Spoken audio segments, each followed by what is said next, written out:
जो BJP party है वो पहले भी नटराजन को लेकर के सोशल मीडिया में बोल चुकी है कि नटराजन को फंसाई, अब हम नटराजन का साथ देंगे। गड़े मुर्दे उखाड़ रही है। कोर्ट ने मुझे इतना मान सम्मान और इस समाज में रहने का अधिकार दिया है। कोर्ट ने मुझे फेक लेडी नहीं कहा है। और तुम निशा भगत कह रही हैं आपको फेक? निशा भगत कह रही है कि कोर्ट ने इसको फेक लेडी कहा है, वो कह रही है सोशल मीडिया पर। अच्छा, वो बैठ करके दारू शराब पी करके पार्टी मनाती थी और दोस्त बना करके जिनके हवाले कर देती थी शराब पिला करके, जिसमें वो मुझे भी शामिल करने की कोशिश की। तो क्या वो भी तो ठेकेदार जमीन दलाली थे, तो उनके संपर्क में तो वो थी। मेरे क्यों नहीं? जो शराब पी करके अपने आप को नहीं संभाल पा रही है, वो किसी और को और क्या संभालेगी? वो समाज क्या संभालेगी? आप मुझे बताइए। टीआरपी के लिए गई है, आदिवासी को अधिकार दिलाने के लिए नहीं। कैसे चलेगा उनका खर्चा पॉकेट? पहले तो बेटी बेच के खर्चा चलाती थी, अब कौन सा बेटी बेचेगी? अब तो सोशल मीडिया पे वायरल रहती है, अब तो पता चल जाएगा ना लोगों को।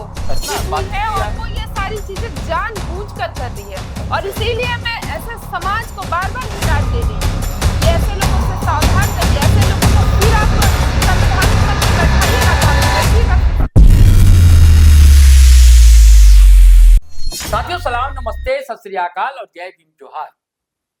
आदिवासी और झारखंड, बार बार इसकी चर्चा होना लाजमी इसलिए है दोस्तों कि एक उबाल है।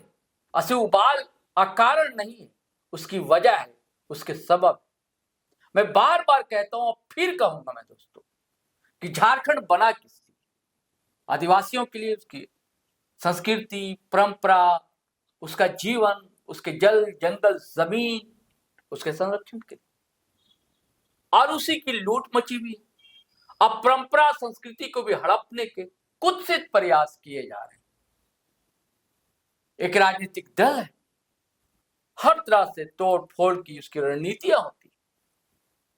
आने वाले चुनाव में कितना वो कामयाब होगी, ये देखने वाली बात होगी। लेकिन तलवार तो खींच चुकी है, आदिवासी समाज के अंदर ही खींच चुकी है। ये बहुत बड़ी क्रूर विडंबना है।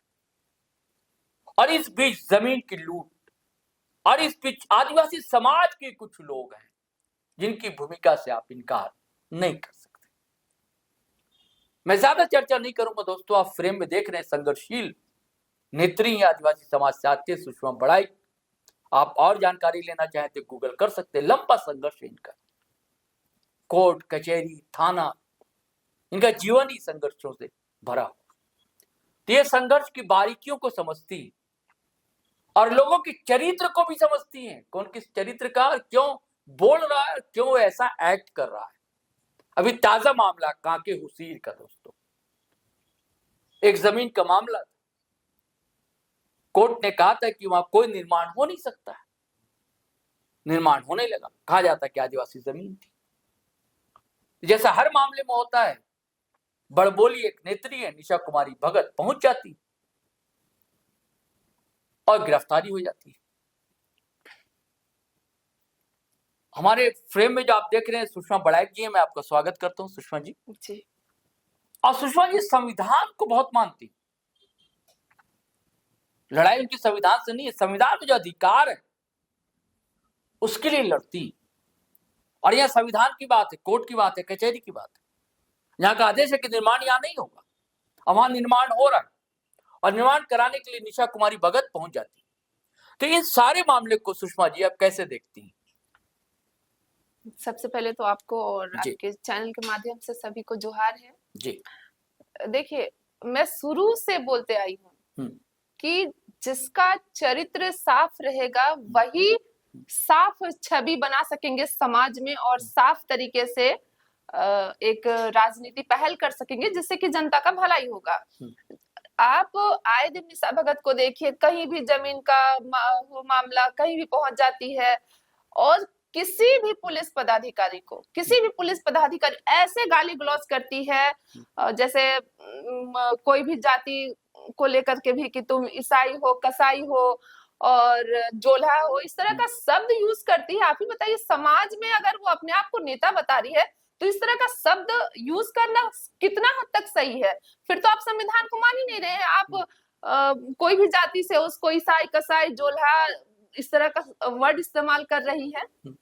सिर्फ और सिर्फ वो आए दिन सोशल मीडिया में वायरल होने का उसको भूत सवार हो गया है, इसके सिवा कुछ नहीं। वो चाहती है कि हर रोज हमको टीआरपी मिले, हर रोज लोग हमारे बारे में सुने, चाहे कैसे भी सुने, चाहे मैं समाज में नंगा नाच ही क्यों ना करूं, बस लोग मुझे देखे।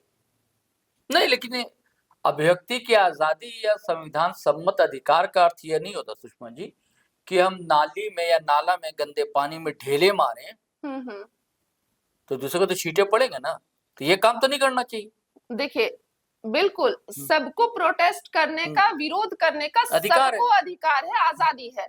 इसका मतलब ये नहीं कि जैसे आप हैं, संवैधानिक पद पे हैं, क्या कहते हैं उसको, संविधान का चौथा स्तंभ है, क्या मैं आपके साथ कभी तुम तड़ाका या फिर इस तरह का बिल्कुल नहीं कर सकती हूँ, क्योंकि मैं मानती हूँ संविधान को।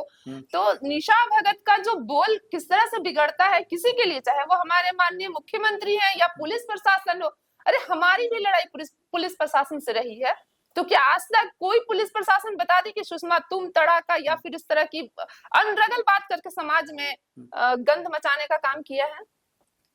किसी को कुछ भी बोल दे रही है, उसकी तो अरेस्टिंग, देखिए पुलिस प्रशासन क्या मामला है नहीं है ये मैं नहीं जानती हूँ, लेकिन मैंने जो केस किया है उस केस में मैं बहुत जल्द अरेस्टिंग की मांग करूंगी। अगर पुलिस प्रशासन अरेस्ट नहीं करती है तो मैं कोर्ट से अरेस्टिंग की मांग करूंगी। आपने क्या केस किया? मैंने केस किया है कि वो सोशल मीडिया में जब हमारे और सभी नेताओं के बीच झगड़ा हो रहा था जेल के पार्टी में जब वो थी, और जब मैंने जयराम महतो के ऊपर केस दर्ज किया था, तब वो बहुत अभद्र तरीका से गाली गलौज टिप्पणियां करवाती थी जेल के जो कार्यकर्ता है उन लोगों से। जयराम महतो को लेकर के मुझे धमकाया भी था।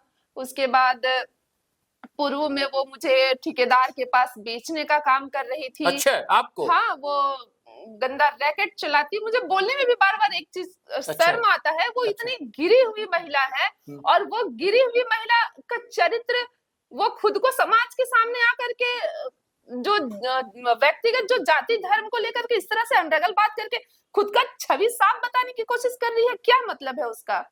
भाई पहले खुद के गैरवान में देख लो कि तुम कितनी साफ छवि की हो, फिर पर्दा लगा करके आना समाज सेवा करने के लिए।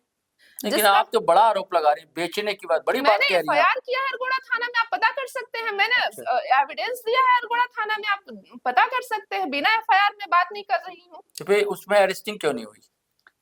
अरेस्टिंग होगी। अच्छा, प्रक्रिया चल रही है।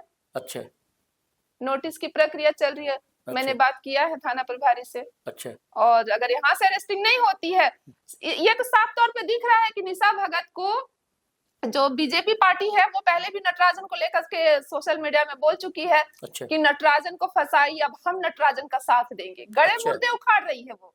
मैं आपको वीडियो शेयर करूंगी। अच्छा। हाँ, सुप्रीम कोर्ट ने सुषमा को फेक लेडी कहा है। तुम साबित नहीं करोगी तो मैं तुम्हें सुप्रीम कोर्ट तक घसीटूंगी। कोर्ट ने मुझे इतना मान सम्मान और इस समाज में रहने का अधिकार दिया है। कोर्ट ने मुझे फेक लेडी नहीं कहा है। और तुम अच्छा, निशा भगत कह रही हैं आपको फेक? निशा भगत कह रही है कि कोर्ट ने इसको फेक लेडी कहा है, वो कह रही है सोशल मीडिया पर। अच्छा। लेकिन कोर्ट ने मुझे फेक लेडी नहीं कहा है। कोर्ट ने मुझे मान सम्मान और मेरा मौलिक अधिकार दिलाने का काम किया है। मैं इसलिए संविधान को मानती हूँ क्योंकि आज मेरी जो लड़ाई है संवैधानिक लड़ाई है, और अगर मुझे समाज को बेहतर करना है तो संवैधानिक रूप से ही हर व्यक्ति को प्रोटेस्ट करना चाहिए और हर व्यक्ति को लड़ना चाहिए। नहीं, ये जो यहाँ गई निशा भगत, तो क्या वो आदिवासी को अधिकार दिलाने गई या आपका कहना है कि टीआरपी के लिए गई?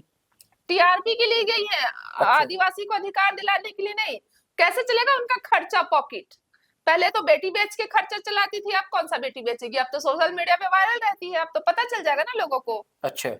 पहले तो तुम्हारे अंडर में इतने ठेकेदार, देखिए पुरुष जब जमीन का दलाली का काम करता है तो समझ में आता है कि वो पुरुष है, और महिला दलाली का काम करने लगती है जमीन दलाली का, तो ये थोड़ा सा खटकता है कि भाई तुम्हारे इतने ठेकेदार और इतने पहुंच कैसे हो गए कि तुम जमीन दलाली तक करने लगी। नहीं, ये तो आपका आरोप है कि वो जमीन दलाली करती। तो क्या आपको प्रूफ है कि आप कह सकते हैं कि जमीन दलाली करती? कैसे कह रही हैं आप? किस आधार पर कह दिया? जिन ठेकेदारों के साथ वो बैठ करके दारू शराब पी करके पार्टी मनाती थी और दोस्त बना करके जिनके हवाले कर देती थी शराब पिला करके, जिसमें वो मुझे भी शामिल करने की कोशिश की, तो क्या अच्छा, ये वो देखिए, भी तो ठेकेदार जमीन नहीं दलाल ही देखिए, थे, तो उनके संपर्क देखिए में तो वो थी ही। देखिए सुषमा जी, हम्म।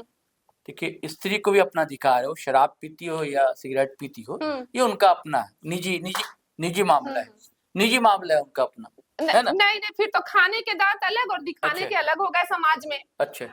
अगर हम समाज में मान के चलिए कि हम आज समाज में गंदा काम कर रहे हैं पीठ पीछे पर्दा लगा के, और हम ही उतर जाएंगे समाज में कि महिला सुरक्षा की बात करेंगे, तो ये तो खाने की अलग और दिखाने की अलग बात नहीं हो नहीं, गई। अगर कोई किसी तरह का कोई सेवन करता है तो उसमें महिला सुरक्षा कहाँ नहीं आ नहीं, जाता है? मेरे मेरे मेरे क्यों नहीं। अच्छा जो जो शराब पी करके अपने आप को नहीं संभाल पा रही है, वो किसी और को और क्या संभालेगी, वो समाज क्या संभालेगी, आप मुझे बताइए। हाँ, आपका कहना है कि उसका हम्म। मतलब अतिरेक, अत्याधिकता नहीं हो, हाँ हाँ बिल्कुल। हाँ, आप बेहोश ना हो जाए आप, हाँ, आप पी करके आप क्या बोल रही हैं, क्या कर रही हैं, होश ना खो दे। होश खो दे रही है वो, आए दिन अच्छा आपको है। भी दिख रहा होगा। उसकी जो बोल है, जो भाषा है, वो आए दिन आपको भी दिख रहा होगा। हाँ, बोलती तो बिल्कुल अनर्गल है, मर्यादा की भाषा तार तार करती है। बिल्कुल बिल्कुल। तो ऐसा और क्यों कर रही है वो? क्या जानबूझकर कर रही है, या आप तो आपके साथ तो कभी बातचीत भी होती थी उनकी, आप, बहुत है ना, बातचीत हुई बातचीत है, हुई और है? वो ये सारी चीजें जानबूझ कर रही है। और अच्छा इसीलिए मैं ऐसे समाज को बार बार हिदायत दे रही हूँ कि ऐसे लोगों से सावधान रहिए, ऐसे लोगों को फिर आप संवैधानिक पद पे बैठाइएगा तो आप भुगतिएगा फिर। क्योंकि मैं समझना चाह रहा हूँ कि देखिए उनके अंदर एक, मुझे एक एनर्जी दिखी थी कि चलो भाई, आदिवासी समाज की बेटियां बाहर आ रही हैं, एक तो कम आती हैं बेटियां, वैसे बिल्कुल भी समाज बिल्कुल। में कम आती हैं, चलो भाई एक लीडरशिप पैदा हो रही है, सामने आ रही है एक बेटी, आदिवासी समाज की बेटी आ रही है, पढ़ी लिखी है, अच्छी बात है। और लेकिन जब मैं आप देखता हूँ उनको भाषा की मर्यादा लांघते हुए, एकदम बिल्कुल सड़क छाप भाषा का इस्तेमाल निशा बिल्कुल भगत बिल्कुल करती, बिल्कुल।